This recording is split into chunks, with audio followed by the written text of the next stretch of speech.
Welcome lovely students. उम्मीद करता हूं आप सब अच्छे होंगे। आज हम क्लास 9 हिस्ट्री के chapter 3 Nazism and the rise of Hitler को सिंपल और आसान इंग्लिश लैंग्वेज में समझने वाले हैं।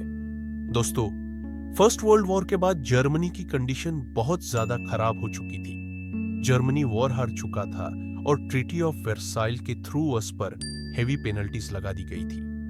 जर्मनी को अपनी आर्मी कम करनी पड़ी, लैंड छोड़ना पड़ा और बहुत ज्यादा वॉर कॉम्पेंसेशन देना पड़ा। इस वजह से जर्मनी की इकोनॉमी कोलैप्स हो गई। 1919 में जर्मनी में वाइमार रिपब्लिक बनी, जो एक डेमोक्रेटिक गवर्नमेंट थी, लेकिन यह गवर्नमेंट स्ट्रांग नहीं थी। पॉलिटिकल इंस्टेबिलिटी, फ्रीक्वेंट इलेक्शंस और इकोनॉमिक क्राइसिस की वजह से लोग डेमोक्रेसी से डिसअपॉइंटेड हो गए।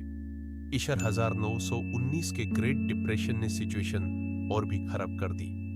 लोगों के पास जॉब्स नहीं थी, इन्फ्लेशन बढ़ रही थी और गरीबी फैल चुकी थी। इसी सिचुएशन का फायदा उठाया एडोल्फ हिटलर ने। हिटलर नाजी पार्टी का लीडर था। उसने लोगों को प्रॉमिसेस दिए कि वो जर्मनी को फिर से पावरफुल बनाएगा, जॉब्स देगा और नेशनल प्राइड वापस लाएगा। हिटलर अपनी पावरफुल स्पीचेस और प्रोपेगेंडा के थ्रू लोगों के इमोशंस को कंट्रोल करने लगा। 1903 में हिटलर जर्मनी का चांसलर बना। चांसलर बनने के बाद उसने धीरे धीरे डेमोक्रेसी को खत्म कर दिया और जर्मनी को एक डिक्टेटरशिप बना दिया। मीडिया, पुलिस और आर्मी का यूज करके हिटलर ने अपनी पावर स्ट्रॉन्ग की। नाजिज्म एक एक्सट्रीम आइडियोलॉजी थी जिसमें रेसिज्म और वायलेंस को प्रोमोट किया गया।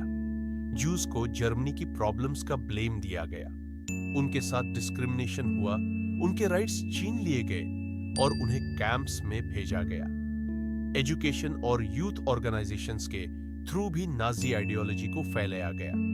स्टूडेंट्स, ये चैप्टर हमें ये सिखाता है कि जब किसी देश में इकोनॉमिक क्राइसिस होता है और डेमोक्रेसी वीक होती है, तब लोग गलत लीडर्स के झूठे प्रॉमिसेस में आ सकते हैं। और जब पावर एक ही इंसान के हाथ में चली जाती है, तो उसका रिजल्ट बहुत डेंजरस हो सकता है।